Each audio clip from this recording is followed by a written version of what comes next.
皆様こんにちは。ネイジの猪俣です。いつもご視聴いただきましてありがとうございます。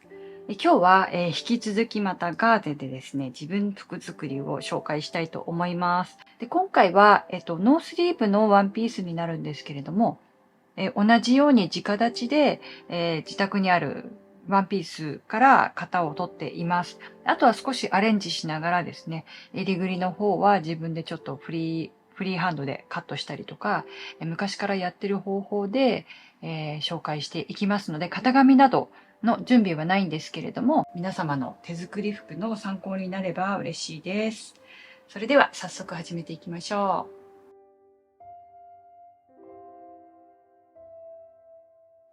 ガーゼは結構収縮しますので、水通しで縮んでもだいたい2メーターぐらいになるように2メーター10ぐらい購入されるといいんじゃないかなと思います。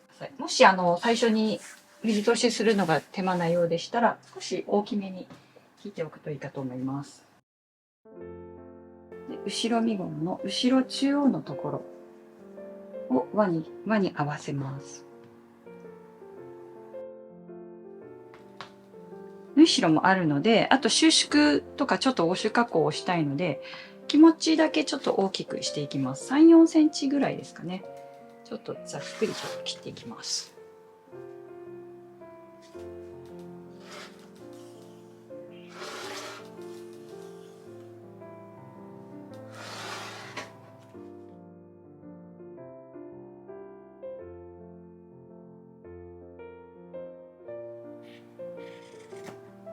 この肩のラインも少し大きめにしています。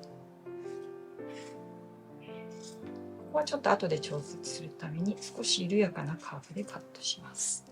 これを実際に今度は型紙のように扱っていきます。そうしたら今度はこう耳のところを合わせていきます。今度はここに縫い代が必要になるので、縫い代分を考えながら置きます。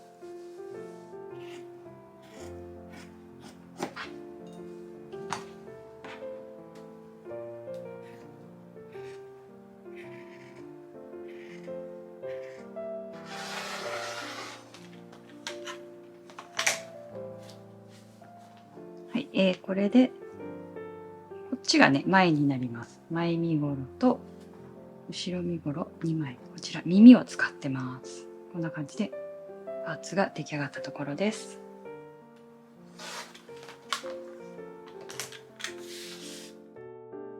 そしたらポケットも同じように取っていきます。ちょうど布耳の端のところを使っていきます。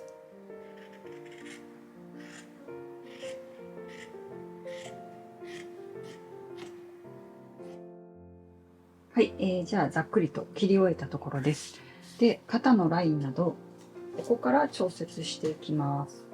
合わせるとこういう風にするとちょっとここの部分がラインがきつめなので、この部分を少しラインを柔らかくしようかと思います。で、こちらは後ろ身ごろになります。なので前はもう少し開けるようにしたいと思うので、これもざっくりとラウンドを決めていきたいと思います。自分の好みの感じでいいと思います。ただ変えちゃいけないのはこの肩幅はいじらずにすぐに上げていく。この部分はもう好みでやっていっていいかなと思います。こんな感じでちょっとずつ微調整していきます。で、ここからこの辺までは同じ幅にしておきます。で、これでいいかなと。で、今度は反対の後ろ身ごろの方ですね。後ろ身ごろは背中側になるので、このままでも、大丈夫かなと思うんですけど、ちょっと重ねてみて、比べてみると、これでちょっと肩幅が少し変わってきてるので、肩幅だけちょっといじんないといけない。ちょっとだけ形変えて。全く同じでもいいかなと思うんですけど、後でテープでくるむので、それがやりにくくないぐらいのカーブがいいと思います。で、この肩幅のところが揃っているようにします。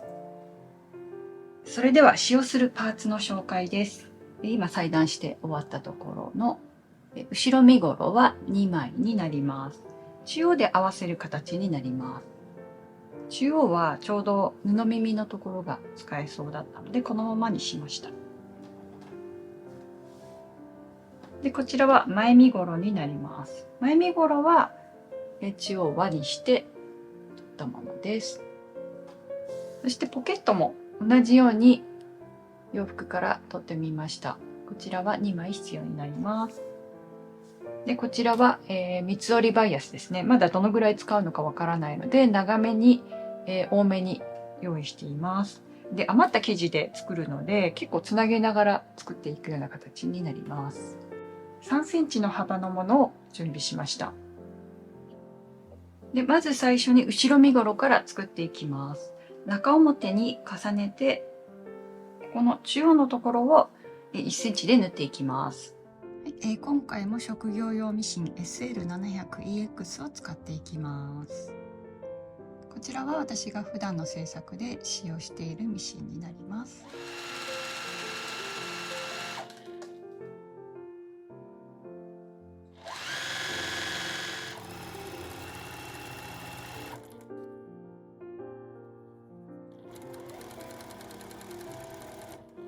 はい、じゃあ縫い終えたところです。こんな感じになります。ちょっと後でやっぱりロックミシンしようかなと思います。でこちらが裏になってますのでこのまま表にします。で表にしたところで前身ごろを重ねます。でここで肩のところをつなげていきます。そしたらここの両方を1センチで縫います。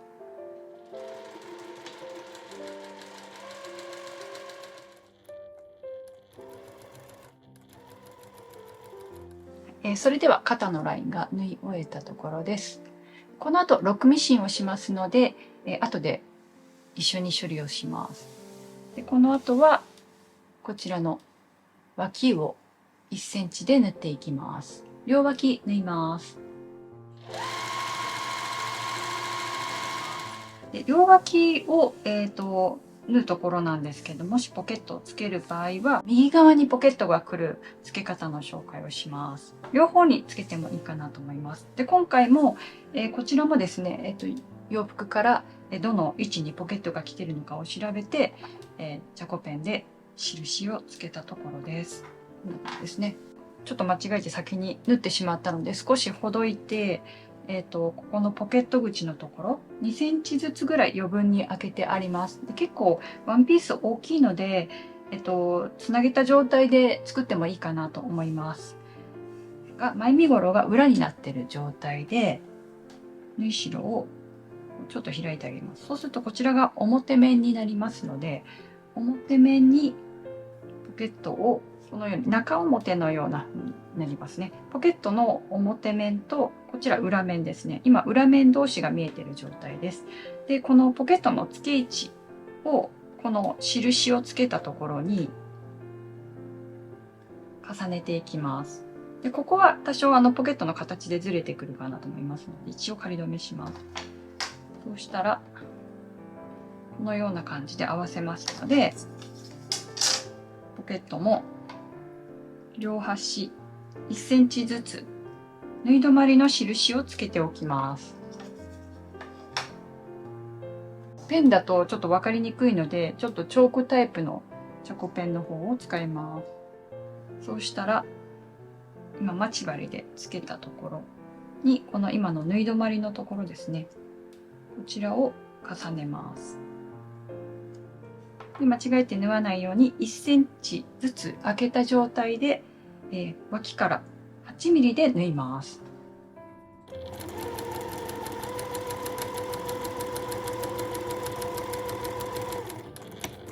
ちょうどこれを縫い残した部分をこう避けてこの縫い代をちょっと1センチでカットしちゃいます。こう1センチでカットします。この部分を避けて前身ごろだけですね、1センチでカットします。こ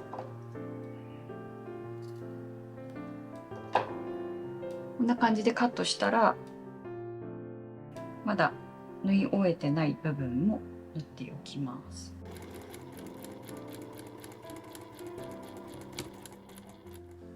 そしたらポケットの縫い代をこちら側に肩倒しにして、この際のところを縫います。この縫い止まりのところは縫わないように気をつけてください。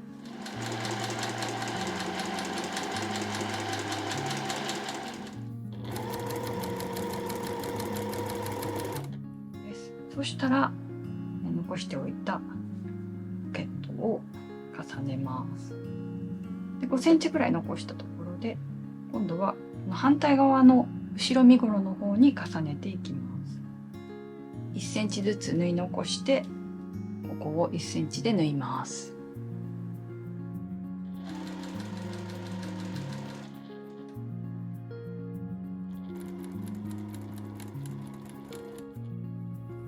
そうしたら周囲のポケットの方も縫います。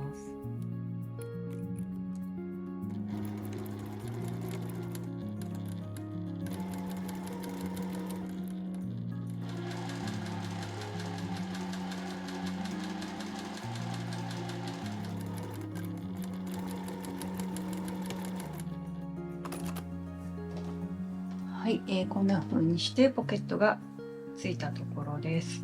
そしたらもうあとは一斉にロックミシンをかけていきます。こちらは重機の MO3000 という最新版になります。それでは最初に肩からかけていきます。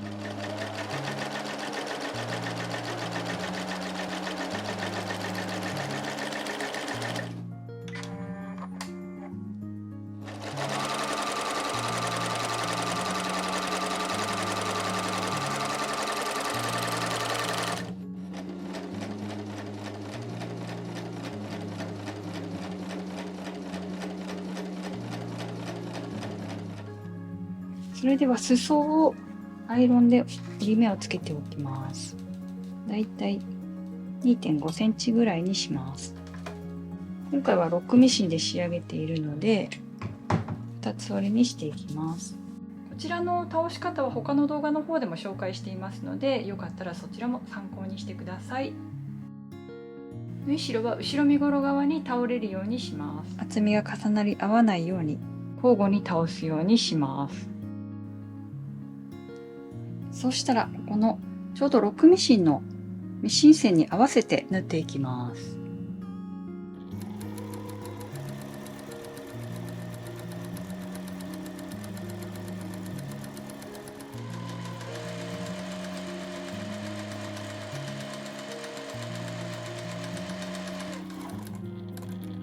最初の縫い始めに来たところで最初の糸を切ります。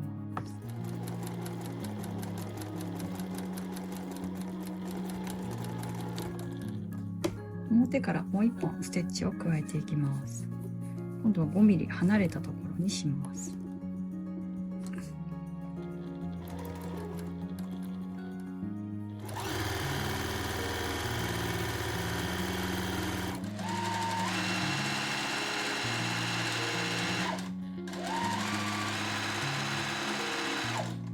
裾はこんな風に2本でステッチを入れています。2本入れなくてもいいんですけれども、しっかりと収まるのと飾りの役割もあるかなと思います。そしたら表にします。で、肩の縫い代を後ろ身ごろ側に倒します。縫い合わせから5ミリのところを縫います。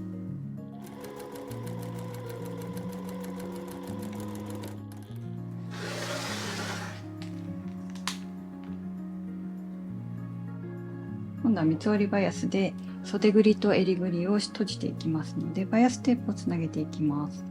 バイアステープは平らな面が、この部分が二等辺三角形になっているというふうにイメージしてください。端から端まで、この V になっているところから V になっているところまでを縫います。そうしたら、あとはここのところをぐるっとですね、表面に対して留めていきます。縫い終わりのところは斜めに折っておきます。ぐるっと一周8ミリで縫います。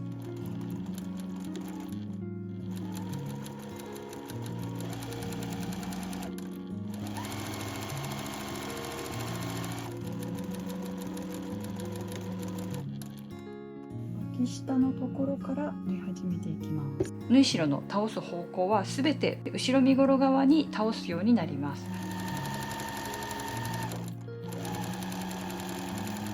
縫い合わせのところはこのようにして縫い代をしっかり合わせてカットします。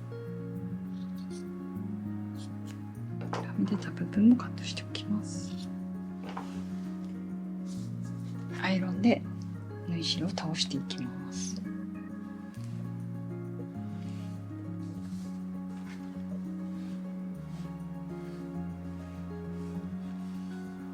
倒したら縫い代を包むようにしてで折ります。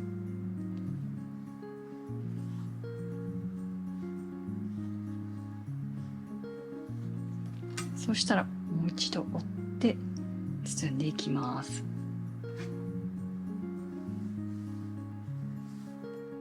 そしたら際を縫います。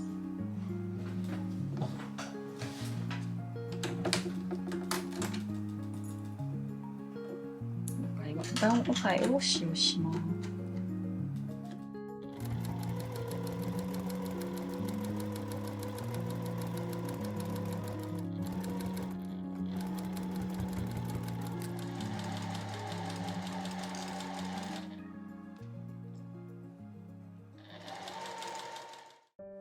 はい、いかがだったでしょうか。最後ね、試着した後にちょっとこの部分が少し広がってたので、ここの部分でちょっとタックを取ってみました。でタックを取ることで少しこうちょっとおしゃれな感じにもなったかなと思います。ちょっと動画の方がよく見えてなかったので説明を補足しますと、脇の部分の縫い代の倒す方向は全て後ろ身ごろ側に倒すようになります。それから、ここの袖ぐりのところの三つ折りバイアスは縫い始めのところが脇の下になるようにするといいかなと思います。そして、ここの襟周りのところですね、こちらのところはこの肩から始めることが私は結構多いですね。ただここの段差があまり厚みが増さないようにちょっとずらしてやるという風な方法をとっています。よかったら参考にしてください。自分で作った洋服を自分で着て過ごせるっていうのはやっぱりハンドメイドの醍醐味じゃないかなと思います。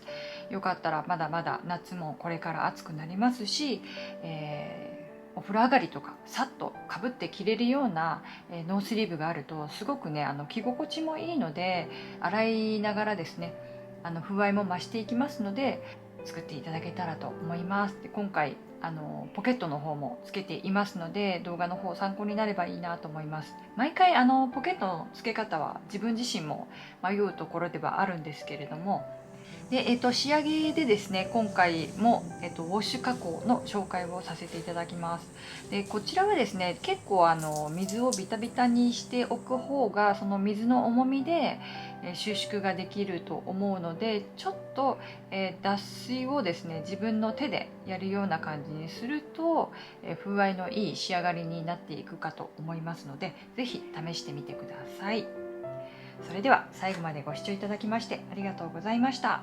もう一回だけガーゼの作品が続くかもしれないです。よかったら引き続きチャンネル登録の方もよろしくお願いします。